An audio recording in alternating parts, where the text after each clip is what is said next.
औज़ुबिल्लाहि मिनश्शैतानिर्रजीम बिस्मिल्लाहिर्रहमानिर्रहीम अस्सलामु अलैकुम वरहमतुल्लाहि वबरकातुहू।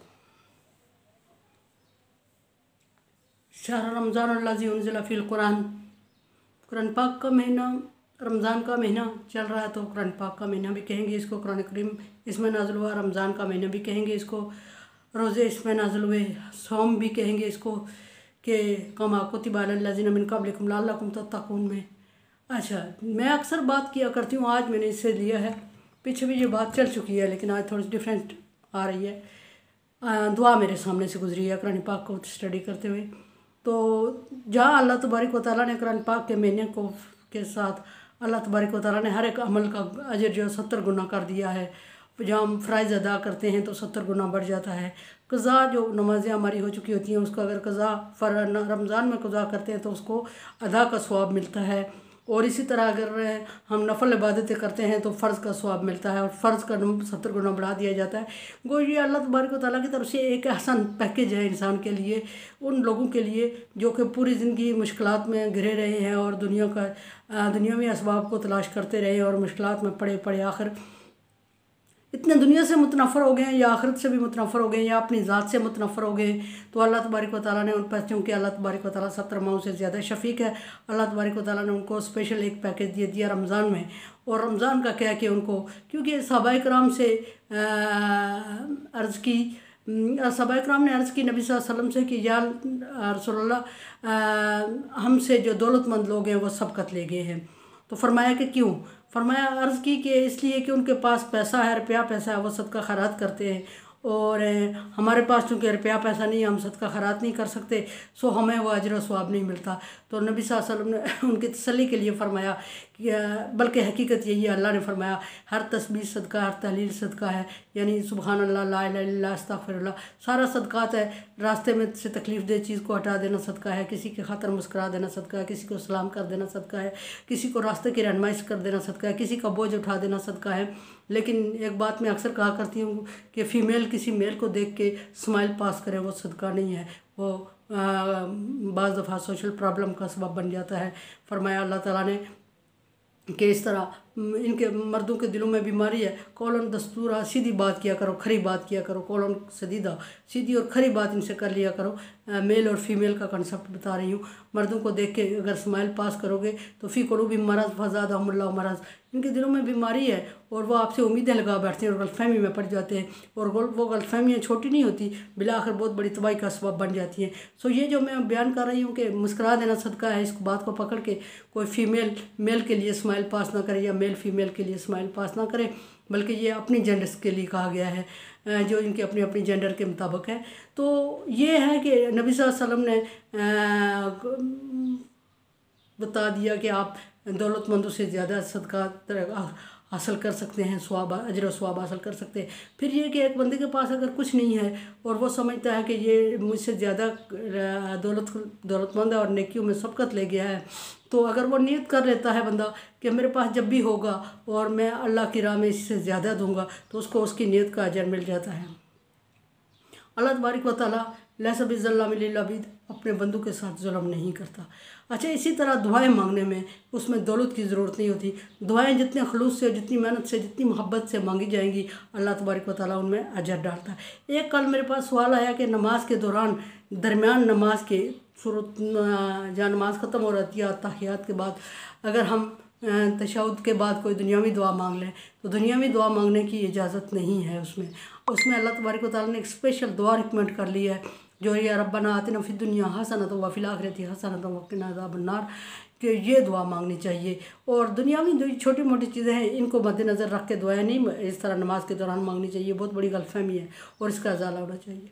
अच्छा, इससे पहले अगर आयत पढ़े तो फरमाया कि जो लोग ये कहते हैं मैं यक़ूल रब्बना आतिना फिद दुनिया हसना, वहाँ बात ख़त्म कर देते, स्टॉप इट हो गया, तो उसके ला खलाक़ लहुम फिल आखिरा, उनके लिए आखिरत में कोई अजर नहीं है और दुनिया में अल्लाह तबारक व तआला उन्हें दे देगा। ये नमाज के दौरान की बात नहीं कर रही हूँ, नमाज के बाद की बात कर रही हूँ। और जो लोग कहते हैं रब्बना आतिना फिद दुनिया हसना व फिल आखिरति हसना, तो जो हमें दुनिया में भी अच्छाई दे और आखिरत में भी अच्छाई दे, तो उनके लिए दुनिया में भी अल्लाह तबारक व तआला अजर दे देते हैं और आखिरत में भी बहुत बड़ा अजर मिलता है उन्हें।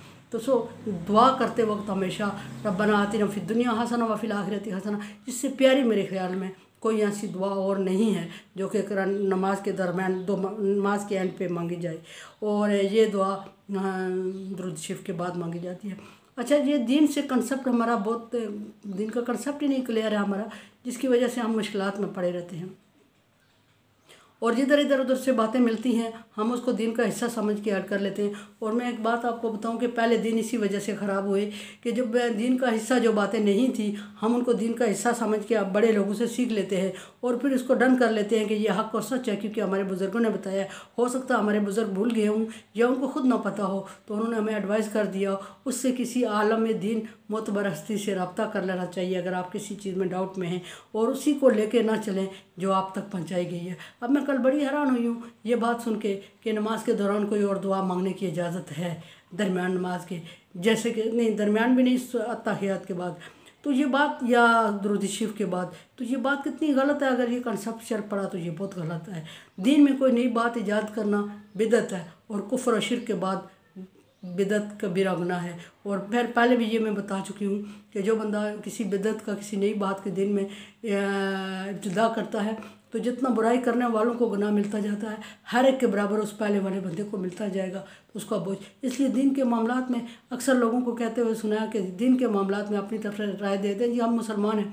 सिर्फ मुसलमान को होना ज़रूरी नहीं है, इल्म इतना नॉलेज नहीं होता। अहले इल्म से, मौलाना हजरात से और मुफ्ती हजरात से कंसर्न कर लेना चाहिए अगर किसी मामले में हम डाउट में हैं, तो अपने आप को आलम समझ के ऐसी बात कोई नहीं दीन में डाल देनी चाहिए जिससे हमारा दुनिया और आखिरत दोनों का मफाद वाबस्ता हो, तो अल्लाह तबारक व तआला की रज़ा भी हो।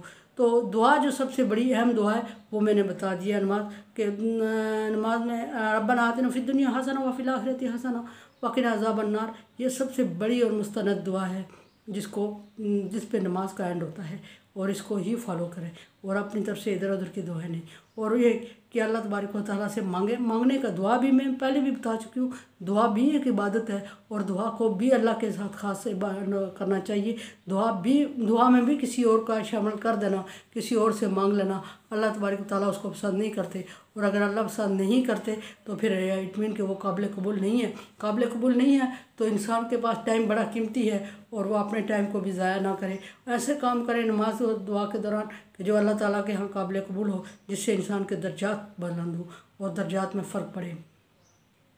आजकल तो हमें खुसूसन बहुत ज़्यादा दुआओं की ज़रूरत है, और नमाज के दौरान जो हम दुआएं मांगते हैं उनमें बहुत ज़्यादा, नमाज के बाद उनमें बहुत ज़्यादा फजीलत और अहमियत है, और नमाज के बाद दुआओं को ज़रूर शामिल किया करें अपने अमल में, ताकि अल्लाह तबारक व तआला, कल मैंने अर्ज़ की थी 2 दिन पहले कि नमाज, बाद लोगों की दुआ कबूल नहीं होती उस वक्त, और वो समझते हैं कि अल्लाह ताला हमारी दुआ कबूल नहीं करता और हम मांगते ही नहीं है। ऐसा नहीं है, दुआ कबूल होती है। दुआ कबूल होने की सूरतें 3 होती है, या फिर एज इट इज़ चीज़ हमें मिलती है, या फिर हम अनजान और कम इल्म रखते हैं, हम वो चीज़ मांग लेते हैं जो अल्लाह तबारक व तआला हमारे लिए मुनासिब नहीं समझते, उसके बदले में अल्लाह ताला दूसरी दे देते हैं। या तीसरे नंबर पर दुआ उसी तरह मिलती है कि आखिरत में जमा होती रहती है, और आखिरत में अल्लाह ताला पैकेज की सूरत में हमें देता है। तो ये उन लोगों के लिए खुसूसी पैकेज है जो अपनी ज़िंदगी से या अपनी इबादत से या अपने ईमान से या अपने रूहानी फीड से, ग़ज़ा से महरूम हो गए। तो ला तक़नतू मिन रहमतिल्लाह, अल्लाह की रहमत से ना मायूस हूँ।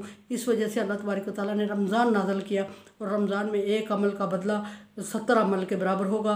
और अगर हमें एक ज़रा सोचें कि 70 अमल के बराबर है अगर हमारा अजर है, तो फिर हमारी जितने पीछे नमाज़ें ज़ाया हो चुकी है, क़ज़ा नमाज़ें सारी इसमें पूरी करें, और पूरी करें तो अदा का सवाब मिलेगा, और नवाफिल का जो है तो वो भी सवाब फ़र्ज़ के बराबर मिलेगा। सो कोशिश करें कि जो पीछे हमारी कोताहियाँ हो चुकी हैं, उम्र के अगले हिस्से में अगर आप पहुँच चुके हैं, कहते हैं बुढ़ापे में तो ज़ालिम भेड़िया भी अल्लाह की तरफ रुजू कर लेता है, वो बच्चों को आज से आदत डालें और अपनी जो कोताहियाँ हो चुकी हैं वो अल्लाह ताला से माफ़ करवाएं। अल्लाह ताला बार बार हमें रमज़ान जिन लोगों की ज़िंदगी में आ रहा है वो इसको गनीमत समझे, इसको बेकार और फाका कशी ना समझे और वक्त ज़ाया ना करें।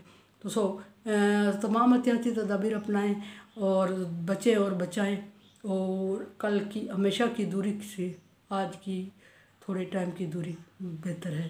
सो आज दूर रहें थोड़े, और हमेशा की दूरी से बच जाए, और तमाम एहतियाती तदाबीर इख्तियार करें, हाथों को बार बार धोएं, और सेल्फ़ क्वारंटाइन में रहें, ज़्यादा मेल जोल और गैदरिंग ना करें, तो ताकि अल्लाह तबारक व तआला हमें इस आफत से महफूज रखे और इस वबा को टलने की दुआ करें।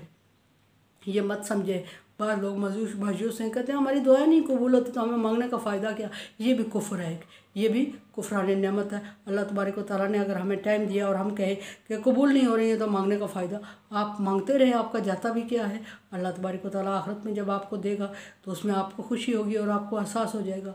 और बच्चों को खुसूसन नमाज और रोज़े की तरफ लगाएं और दुआ मांगने की बच्चों को तरगीब दें और तरीक़ा सिखाएं और अपने बच्चों के साथ ऐसे पेश आएँ जैसा कि अल्लाह ताला ने हुक्म दिया है।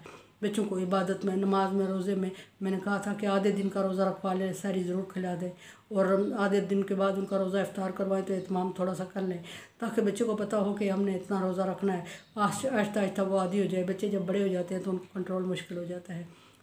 अब भी बच्चों को नमाज, रोज़े और खुसूसन दुआ का आदी बनाएँ और बच्चे अल्लाह ताला से दुआ करेंगे ज़रूर कबूल होगी। और मेरे लिए भी दुआ करें, ला खौफुन अलैहिम वला हुम यहज़नून। और मेरा चैनल, अगर मेरी बात आपको अच्छी लग रही है तो मेरे चैनल को सब्सक्राइब करें और बेल आइकन को ज़रूर दबा दें। अगर नहीं अच्छी लग रही है तो भी कमेंट्स बॉक्स में कमेंट्स ज़रूर दे दें ताकि आपकी रहनुमाई मिले और मैं उस तरीके से अपनी बात को आप तक पहुंचा सकूं जो आप मुझसे उम्मीद रखते हैं। वमा अलैना इल्ला अल बलाग। अस्सलामु अलैकुम।